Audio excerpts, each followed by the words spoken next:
Most men read the flood narrative looking for the story, and the story is there.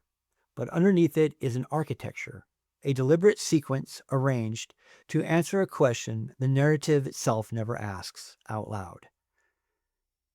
What does it do to a man when the favor of Adonai gives him the design, the instruction, the exact dimensions, and then the water rises?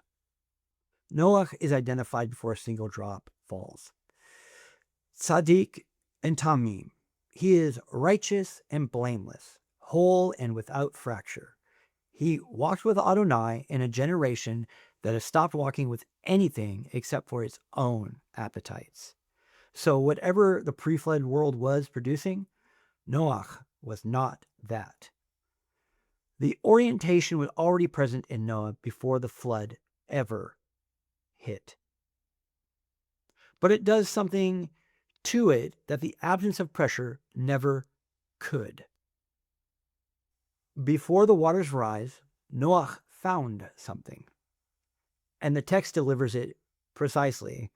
Noach found Chen, or grace, in the eyes of Adonai.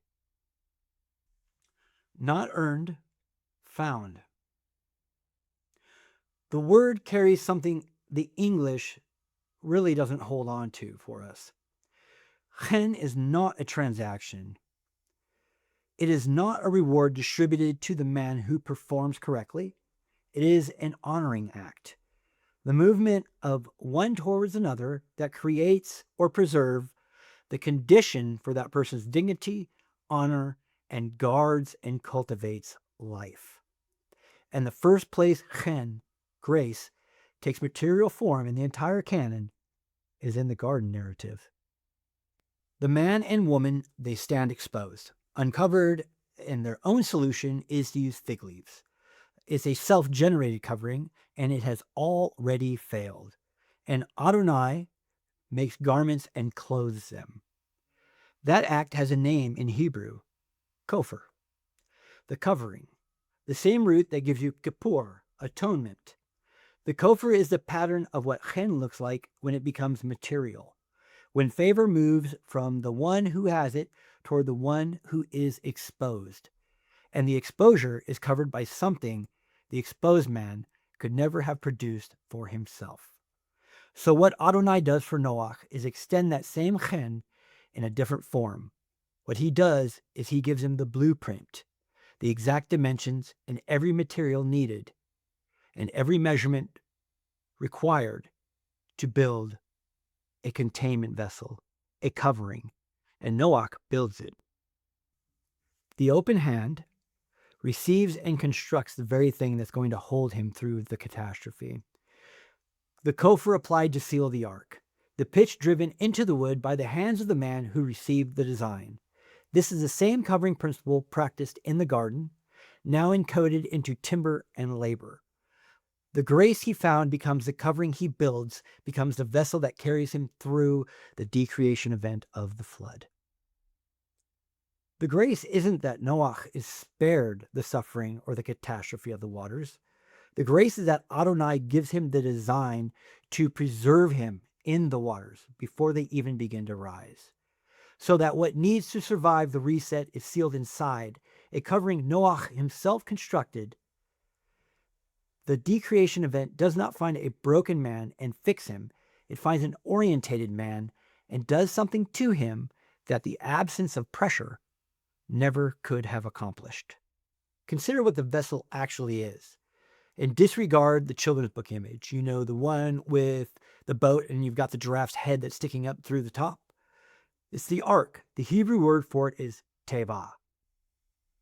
That word appears only 2 times in the entire Hebrew Tanakh. Here and in Exodus 2, where the infant Moshe is placed in a basket of reeds and set on the surface of the waters. The same word, the same water, and it's the same pattern. A vessel carrying the seed of something that the world needs, suspended over chaos, protected by a covering. Noach, of course, does not navigate or guide the Tevah. He can't even see from inside of it. He has no oar, he has no rudder, and he has no horizon. He is fully enclosed and carried. The only thing holding the waters back is the gopher that was applied with his own two hands at the direction of Adonai, and the promise that preceded the rain. That is the formation process precisely. A man stripped of every instrument of self-navigation, sustained entirely by a word that came from outside him, carried across the abyssal depths by something he built, but he does not control. That is not endurance as grim survival. That is the specific interior condition required to walk out of the waters and plant something meaningful. A man carried across the abyssal depths comes out the other side knowing one thing at bottom, and that is he didn't bring himself through it. The word moved, and the waters were held by it, and he arrived. And what he carries out of the Tevah is not a proven technique. It is not an inner capacity. It is his orientation formed. And then something precise happens.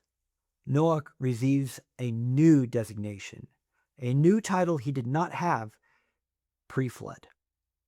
Ish ha'adamah, man of the ground. Not a description of what he does, a vocational identity. The man who walked with Adonai before the flood is not called the man of the ground before the flood, because that title belongs to what he becomes on the other side of the decreation event. The cataclysm produces the designation. You cannot be called man of the ground before you have been carried through the chaos and come out the other side, still orientated toward the divine outside of yourself. His first act after the waters recede is not to build a house for himself, and not to organize the survivors, and not to establish a new government. He plants a vineyard, a garden. He puts his hands to a soil that has just returned from the formless and empty state, and he begins to generate life from it. That is not a coincidence. That is the answer to the question of why the righteous need suffer at all. The answer is not so that he can survive it. The answer is so that he becomes capable of planting on the other side of it. The flood is the forming instrument in the hands of a God committing to producing not a comfortable man, but the kind of man who can generate life and abundance and Eden on the other side of it, who can touch the soil of a ruined world and make it bear fruit. The vineyard produces wine. And of course, Noach sees, he desires, and completes the Genesis pattern and takes it. He becomes naked, and his shame is exposed inside his very tent. The sequence is absolutely unmistakable. It's the garden, the fruit, and the uncovering of the shame. The pattern does not skip a generation. And here, inside the family of the remnant, inside the ark that the righteous man built with his own hands, the same familiar two-line pattern emerges again. It didn't require a new civilization to produce a new split. It only required a tent, an open door, and 3 sons. Canaan's father sees the nakedness of his father, and he goes out and publishes it. He does not cover what was exposed. Instead, he broadcasts it. He names the shame and spreads it, makes the father's exposure the currency of the moment. This is the Cain legacy. Now in the generation after the flood, the refusal of the gopher, the instinct not to cover, but to circulate and publish, to capitalize, to make what was exposed, the father's shame, into something that you can consume. What begins in that tent becomes the civilizational architecture of every city built by a man who has no reference point outside himself. The clenched fist, reaching and taking and calling evil good. Power flowing from a shamelessness that has no floor because it only answers to itself and has nothing above it. Then Shem and Japhet. They, of course, take a garment, they place it on both of their shoulders, and they walk backwards into the tent. And they do not look, but rather they cover.